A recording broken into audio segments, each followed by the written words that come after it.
Aujourd'hui, on va voir la leçon concernant la structure de l'atome. On commence par le paragraphe 1 qui étudie les atomes. Donc, un petit rappel. Donc, c'est quoi un atome? Donc, tout simplement, un atome, c'est une petite particule invisible à l'œil nu qui est très petite, qu'on trouve dans toutes les matières. Elle s'appelle les briques de la matière. Son diamètre, elle est très petit. Elle se mesure avec une unité qui s'appelle le nanomètre.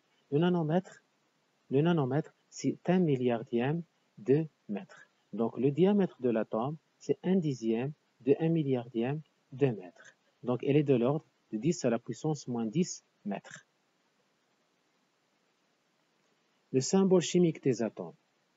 Chaque atome possède un symbole chimique. Et dans le symbole chimique, on trouve soit une lettre majuscule, soit deux lettres. La première majuscule et la deuxième minuscule. Comment on trouve le symbole de l'atome? Pour trouver le symbole de l'atome, il faut chercher le nom original de l'atome. Le nom original s'appelle le nom latin.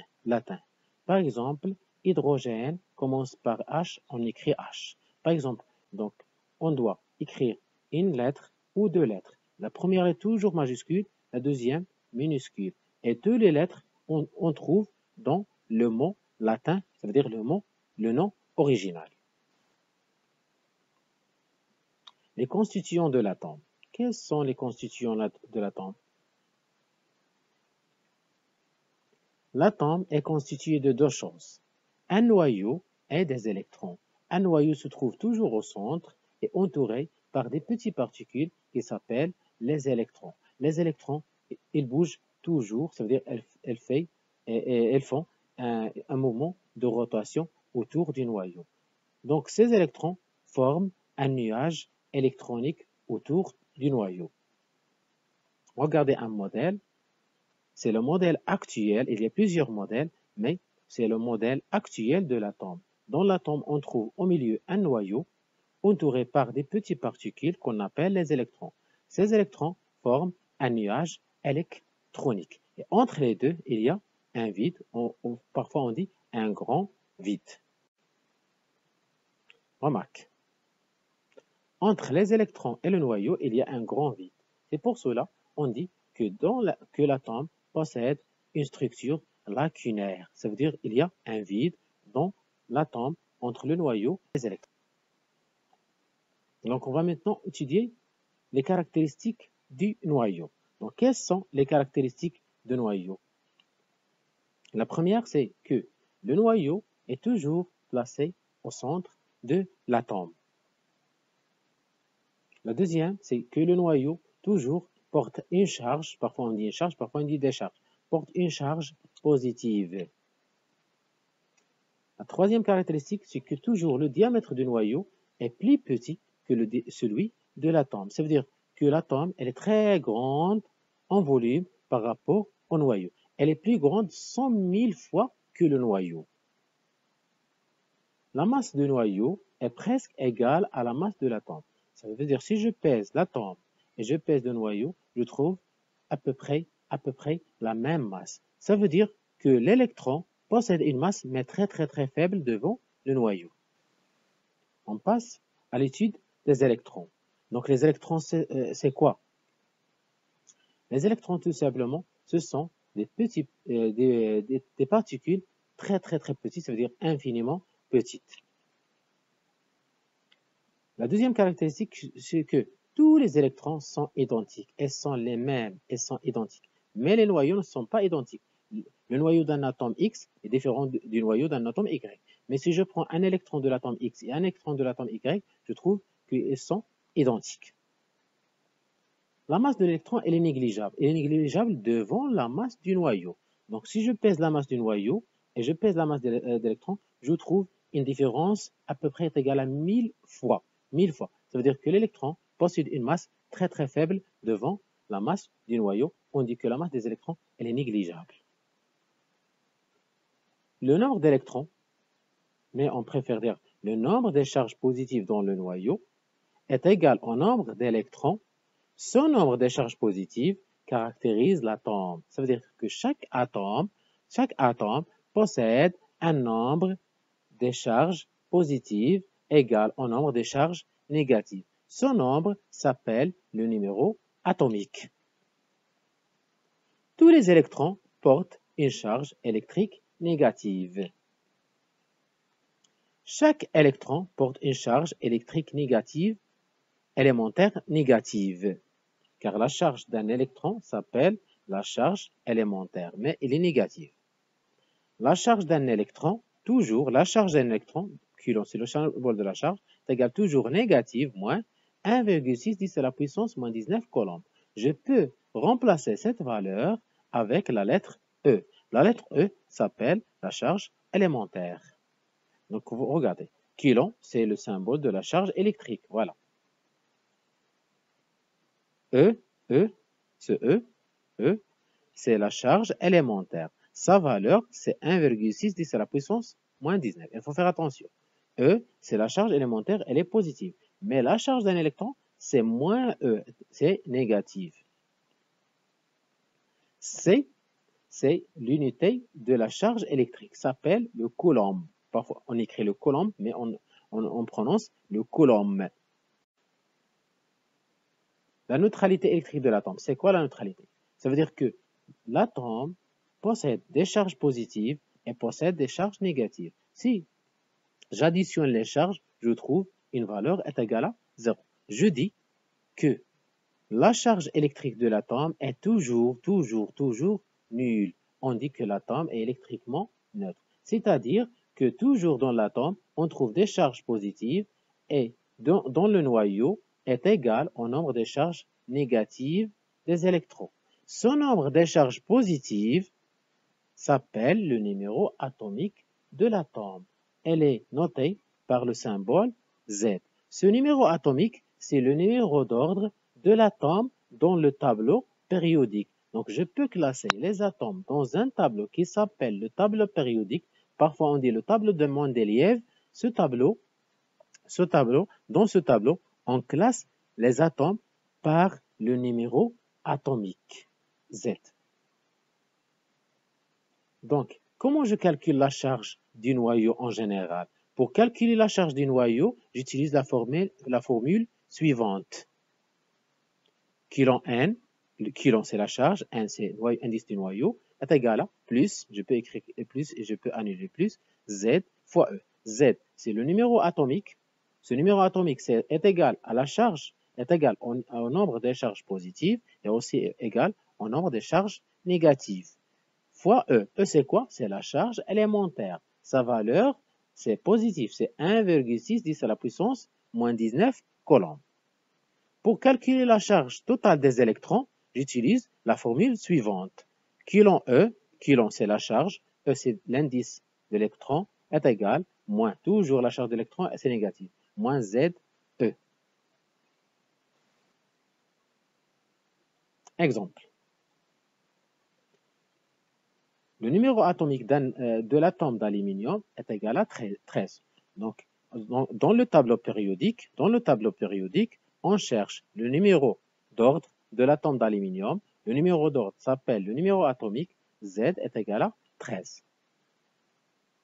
Donc, je vais calculer la charge totale du noyau, la charge totale des électrons et la charge de l'atome.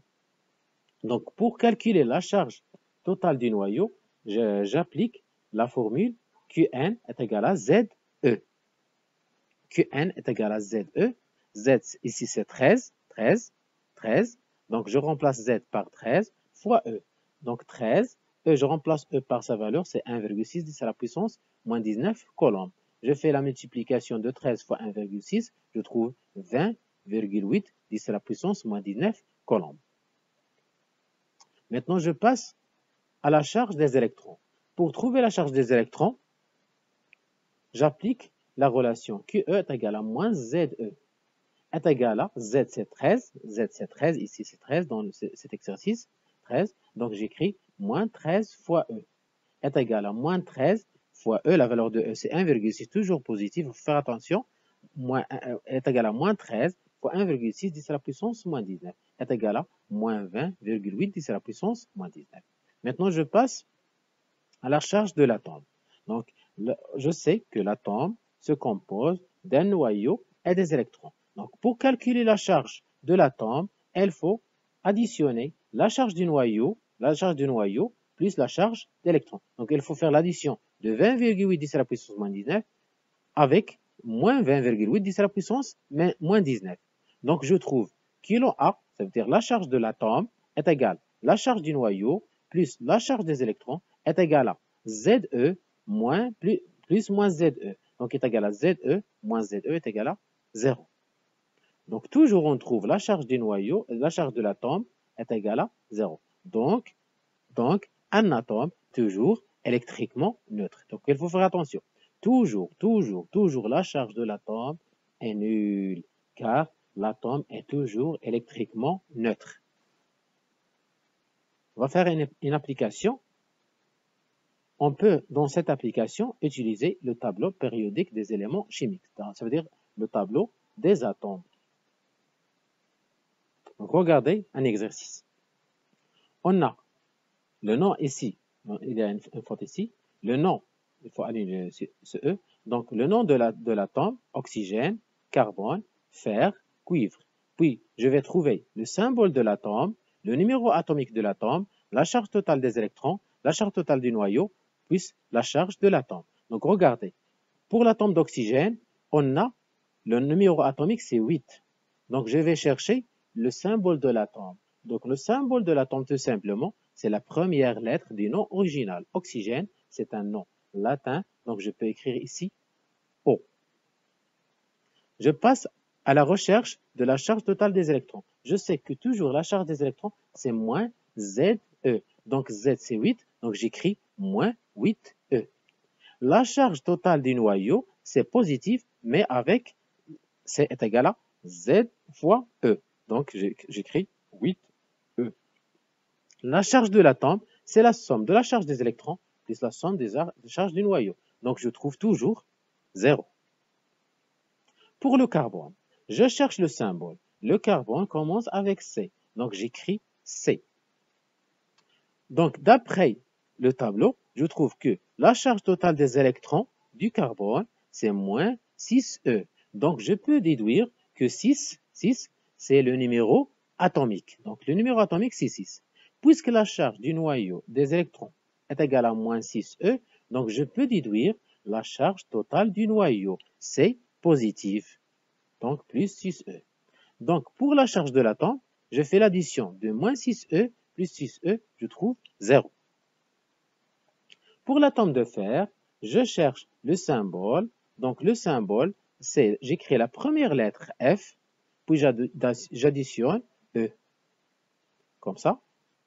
Donc, d'après le tableau, j'ai ici la charge totale du noyau de fer, c'est plus 26E. Donc, d'après cette écriture, je peux déduire que 26, c'est le numéro atomique. Donc, je peux écrire ici 26. Puisqu'on a ici la charge du noyau, c'est plus 26, donc automatiquement, la charge des électrons, c'est moins 26. Donc, je calcule la charge de l'atome, c'est toujours la charge du noyau plus la charge des électrons. Je trouve 0. Pour le cuivre, le symbole de l'atome de cuivre, d'après l'année dernière, je peux trouver, j'écris C, mais je vais ajouter une deuxième lettre minuscule, comme ça. Donc, d'après le tableau, pour la ligne de cuivre, je trouve ici 26. Ça veut dire que le cuivre possède 29 charges positives au noyau et 29 charges négatives. Donc, je peux écrire ici moins 29E. Et dans la charge du noyau, elle est positive, plus 29E. Et pour la charge totale de l'atome, c'est 0. Donc, regardez, donc j'ai trouvé dans tous les exemples que la charge de l'atome est toujours 0, 0, 0, 0, car l'atome, elle est toujours neutre. Je passe au deuxième paragraphe. Le paragraphe qui est étudié les ions. Donc, c'est quoi un ion tout simplement? Donc, je sais que l'atome possède une charge est égale à 0. Ça veut dire que le nombre de charges positives est égal au nombre de charges négatives. Parfois, dans des conditions, l'atome, soit elle perd des électrons, soit elle gagne des électrons. Lorsque l'atome perd un électron au plus, elle devient chargée positive. Lorsque l'atome gagne un électron au plus, elle devient chargée négative. Donc, lorsque l'atome devient chargé, dans ce cas, on appelle l'atome un ion. Donc, un ion tout simplement, c'est un atome, parfois un groupe d'atomes, ayant gagné ou perdu un ou plusieurs électrons, mais maximum 3. Donc, un ion est chargé électriquement, mais l'atome n'est pas chargé électriquement. Donc, regardez la différence entre l'ion et l'atome. L'atome possède une charge nulle, mais l'ion possède une charge soit positive, soit négative. Donc, je peux distinguer dans les ions entre deux types. L'ion qui porte une charge positive, l'ion qui porte une charge négative. Donc, l'ion qui porte une charge positive s'appelle le cation. Donc, le cation, c'est un ion positif, c'est un atome ou un groupe d'atomes qui a perdu un ou plusieurs électrons, maximum 3. Le deuxième type d'ion s'appelle l'anion. Donc, l'anion, c'est l'ion négatif. C'est un atome ou un groupe d'atomes qui a gagné un ou plusieurs électrons, maximum 3. Formule de l'ion. Comment j'écris la formule de l'ion? C'est-à-dire le symbole, mais on préfère dire la formule de l'ion. Donc, un ion est désigné par un symbole, par le symbole de l'atome ou le groupe d'atomes, mais on ajoute un exposant qui indique la charge portée par l'ion. Comme ça. Regarde, j'écris X, le symbole de l'atome, et j'ajoute la charge, soit positive, soit négative, dans l'exposant avec le nombre n. N, c'est le nombre d'électrons. Ici, c'est le nombre d'électrons perdus. On peut écrire Y. Y, c'est le symbole de l'atome avec le signe moins dans l'exposant. Ça veut dire que cet atome Y a gagné un nombre d'électrons n. N représente le nombre d'électrons gagnés. Donc, ici, n, c'est le nombre d'électrons perdus, mais dans Y, ici, n, c'est le nombre d'électrons gagnés. Mais il faut faire attention que n, c'est un nombre entier, soit est égal à 1, soit 2, soit 3. Si n est égal à 1, on n'écrit pas ici 1, on écrit seulement plus ou moins. Si n est égal à 2, j'écris ici 2 plus, ici 2 moins. Si n est égal à 3, j'écris ici 3 plus et dans l'autre côté 3 moins. Donc voilà le symbole, la formule chimique de l'ion. Application. Regardez le tableau, on va compléter ce tableau. Donc dans ce tableau, on a ici des ions, le nom des ions, ici le symbole de l'atome dans lequel l'ion est issu. Ici, on a le nombre d'électrons, soit perdus, soit gagnés. Ici, on va écrire la formule chimique de l'ion. Et ici, on va désigner le type de l'ion. Donc, regardez. L'ion cuivre, donc son origine, c'est l'atome cuivre. Donc, j'écris Cu. Pour l'ion fer, l'atome, c'est Fe. Pour l'ion fer 3, l'atome, c'est Fe. Pour l'ion chlorure, l'atome, c'est Cl. Pour l'ion sodium, l'atome, c'est Na. Car l'atome de sodium, son nom original, c'est natrium. Pour l'ion d'aluminium, son origine, c'est l'atome d'aluminium, Al. Donc, regardez. Pour écrire la formule chimique, il faut connaître le nombre d'électrons, soit gagnés, soit perdus. Ici, on a l'ion de cuivre, c'est l'atome de cuivre qui a perdu 2 électrons. Puisqu'il a perdu 2 électrons, donc il va porter une charge positive, comme ça. Pour l'ion de fer, c'est l'atome de fer qui a perdu 2 électrons. Donc je vais écrire avec, comme ça. Pour l'ion de fer 3, je vais écrire, donc l'ion de fer, c'est l'atome de fer, le fer, qui a perdu 3. Donc je vais écrire comme ça. Pour l'ion de chlorure, c'est l'atome de chlore qui a gagné un électron. Pour l'atome de sodium, pour l'ion de sodium, c'est tout simplement l'atome de sodium qui a perdu un électron. Donc, je vais écrire comme ça. Pour l'ion d'aluminium, c'est l'atome d'aluminium qui a perdu 3. Donc, je vais écrire ici comme ça. Donc, maintenant, je vais désigner est-ce que cet ion est positif ou négatif. Ça veut dire est-ce que cation ou anion. Cation, c'est l'ion positif, anion, c'est l'ion négatif. Puisque le Ce2+, positif, donc c'est un cation. Fe2+, positif, c'est un cation. Fe3+, positif, donc c'est un cation. Cl-, négatif, donc c'est un anion. Na+, positif, donc c'est un cation. Al3+, positif, c'est un cation. Remarque. Donc, on peut distinguer entre deux types d'ions. Il y a un ion monoatomique, ion simple, qui contient un atome, comme Fe2+, H+, Cl-, F-, Al3+. Donc, tous ces ions contiennent un seul type d'atome.